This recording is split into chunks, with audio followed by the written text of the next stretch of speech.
Hello everybody, thanks for joining me for today's video. My name is David. This channel is Damar's Coaching. In today's video, it's about the difference between people with narcissistic personality disorder and people with antisocial personality disorder.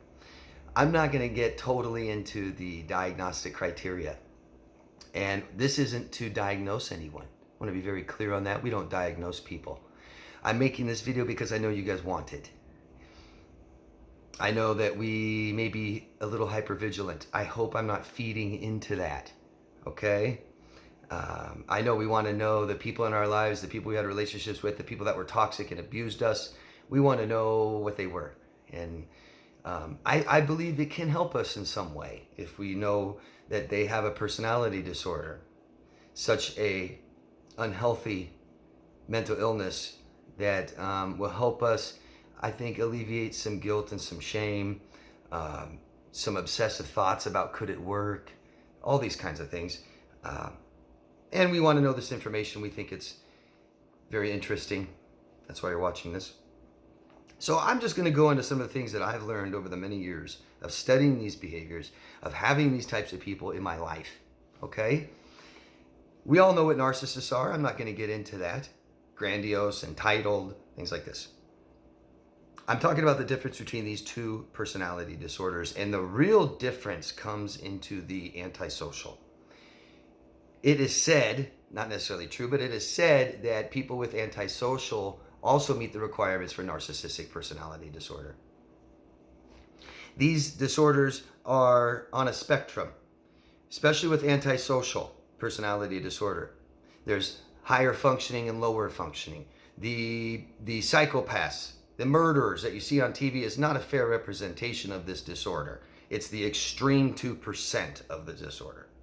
However, we can learn from their behaviors still. Things like impulsivity and lack of any respect to authority and things like this. These are common behaviors in this disorder.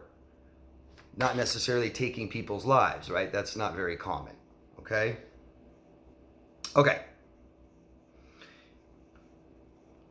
Narcissists have a conscience. Conscience is awareness. Now, they're lacking some, for sure. Not as much as you and I.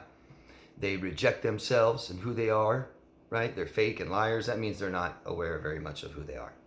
But they have a conscience. It's even said that a sociopath. Now, sociopaths and psychopaths typically fall under antisocial personality disorder. So I'll be talking a lot about psychopaths and sociopaths. Not getting too much into the difference between the two. They both have the same disorder. Similar behaviors. And it is said that sociopaths have somewhat of a conscience. Minor. Psychopaths, maybe none, if that's even possible. Maybe so small, okay? And that's where we get into things like compassion and empathy and regret and remorse. Their brains don't function like that, okay? You have narcissistic personality disorder, and all personality disorders are affected by the three major parts that make up who we are: our culture, how we were raised, our environment, and our genetics, okay? But narcissism, I swear, is mostly development. When you get in antisocial, it's much more genetic. Psychopaths are genetic. Sociopaths are made. But sociopaths can also have a genetic precursor that allows them to be that, okay? But childhood is important. That's what I'm getting at. Every narcissist, whether they want to admit it or not, whether they're aware or conscious of it or not, had a neglectful childhood, okay? And a lot of you guys know a lot of narcissists, and you're saying, no, my narcissist had a great childhood, great mom and dad. No, they did not. No, they did not. It was either, it was always neglectful. There's no such thing as a person with narcissistic personality disorder that didn't have a neglectful childhood. That's the main component. The first thing, biggest, most prominent, neglectful. Whether that was pushed to do what the parents want all the time and not what the child wants, or they just didn't take care of them at all. All kinds of things. But the sociopath had a horrible childhood. And I see that it's just prominent. Sociopaths were neglected and abused, and typically awful, horrible abuse. They can also be extremely avoidant. They were neglected so bad they could have been raised in an institution. I've known a sociopath that was in the child sex trafficking trade their whole childhood. Sociopath. They're just so neglected, so abused, and the biggest component of their childhood and their abuse and neglect is they were raised by somebody that helped raise them did awful, awful things themselves. And I hate to say people are awful people. It's what they did that was awful. So their mother, their father, their caretaker taught them to be a bad person. Whether that was taught them to steal, taught them to be sexual, taught them misogyny, things like this, okay? The narcissist will reject their childhood and tell you it was a great childhood. The sociopath typically will tell you it was awful, if they even want to share that with you. Okay? The psychopath, 2. They were born this way, but they have a trigger. So there's some type of neglect and abuse that triggers this. So every known psychopath has had awful childhood. Okay? All right. Now here's the real differences. Social currency. Narcissists are huge, huge, huge on social currency. Antisocial may be less. But again, here we are in the spectrums, okay? We'll have a sociopath that cares much more about social currency than a feeble, covert, messed up, emotional narcissist who can't succeed at anything, okay? So it's difficult for that one. But here's a big one. Here's a big difference. Criminal behavior. Crime, rules, laws, and authority. This is the big difference, okay? You see a narcissist go to jail. They'll typically respect authority more. Yes, sir, no, sir, obey the laws, obey the rules, what they're telling them to do. Whereas sociopath and psychopath, you'll see, they won't make eye contact. They'll lie. They won't cooperate. They might be aggressive. They might threat. And these go with everything, guys. Think about forming groups playing games. They'll cheat. They'll cheat. They will cause problems in groups. Don't forget, both these disorders are high conflict personality types. So they're both in conflict typically a lot. Traffic laws. It's very common for a sociopath to drive a car very, very fast just to scare you. It's common for them, maybe they'll litter. Maybe they'll always throw their garbage away illegally and steal the neighbor's electricity and, jaywalking and traffic laws and not stop and speed, and because they have very dangerous behaviors typically. They may not wear their seatbelt. They may do drugs. They may, more likely than a narcissist, more likely to have unprotected sex, things like this.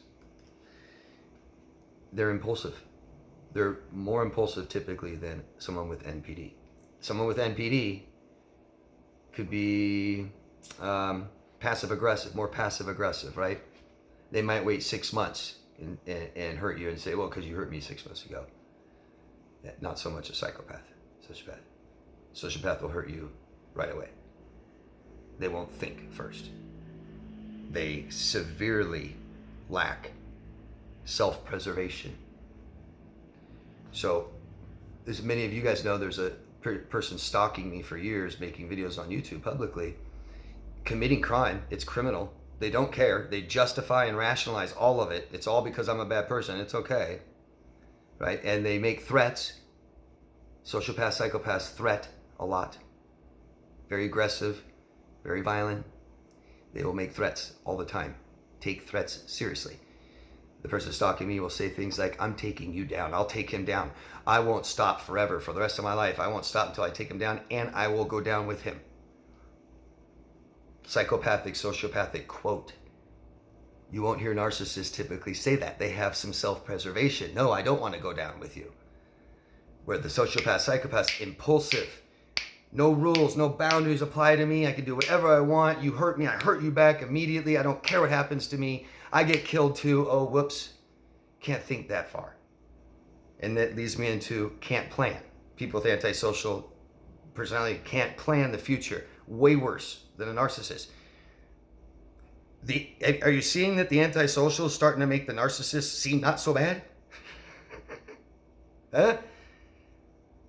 Narcissists will typically keep a job and have success in that job and raise a family. The children might be okay, not turn out to be a murderer. Yeah.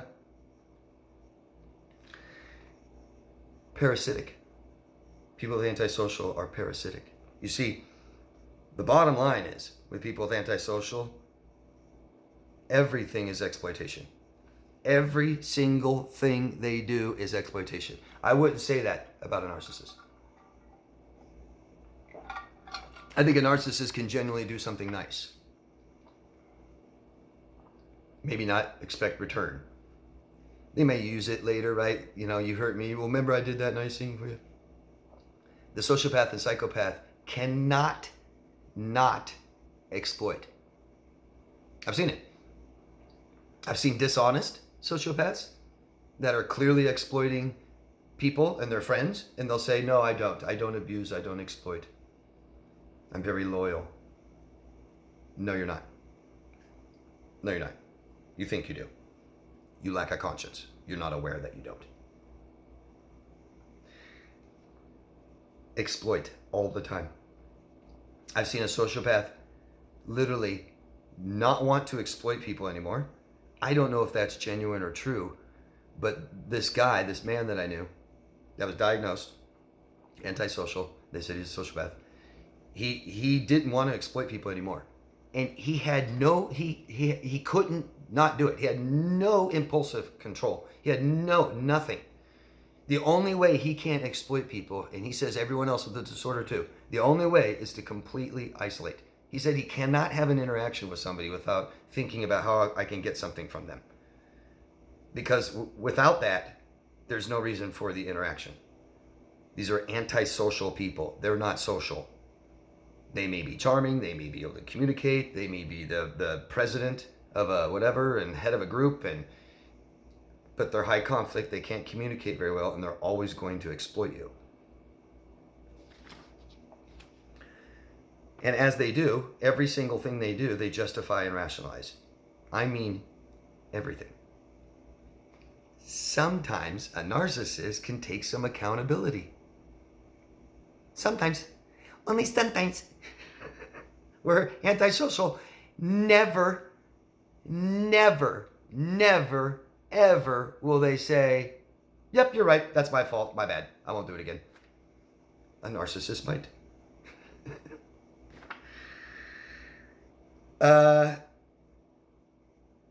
The antisocial will keep on with a lie till death.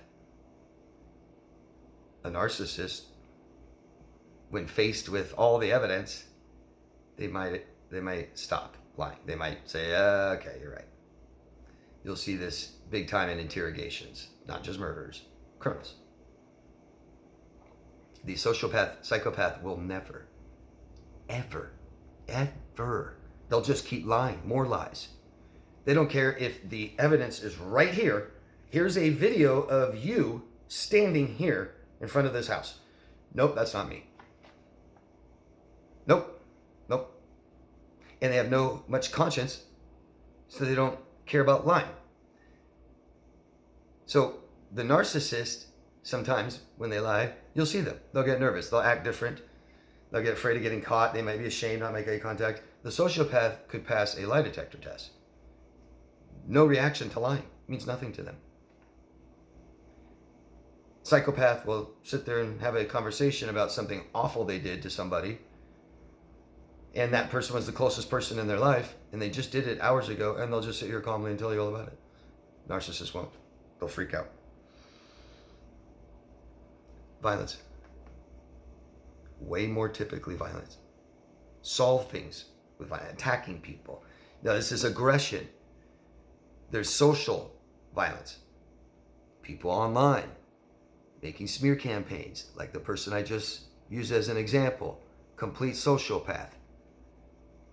You can't get more antisocial than publicly attacking someone to ruin their life or cause them to commit suicide, because that's what happens. Publicly trying to gain support and rationalize it all and think it's okay, because rules and laws don't apply to them. They'll also be the first one to call you out for breaking a law or a rule. And that's what smear campaigns are. Look at the bad person and what they're doing, but it's okay that they're awful.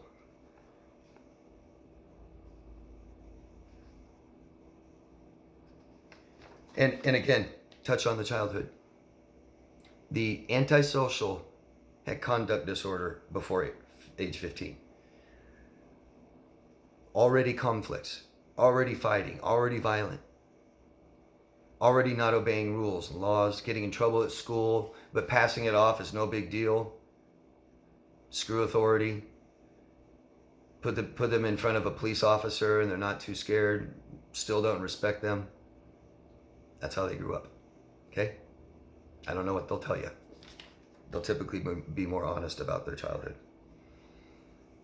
Also a way to rationalize their behaviors in adulthood because of their childhood, where narcissists will reject. No, everything's the picture, right? The false, fake picture. I'm perfect, I'm beautiful, I'm so good at this, so good at that. No, my parents are awesome, my childhood was great. You typically won't hear that from the psychopath, sociopath. These are some of the major things that stand out. I didn't want to get too technical into the diagnostics, into the DSM and things like this. Things that I've learned and noticed on my own, and things that I've been taught, I've seen. Let me know what you guys think, please. And always add your own examples. There's many more. If you guys want to touch on those, I'd appreciate it. You guys watching this, go read the comments. And share this video. Like it if you can, if you liked it. Subscribe to the channel if you haven't already. And love yourself first. I'll see you guys again later. Bye. Thanks.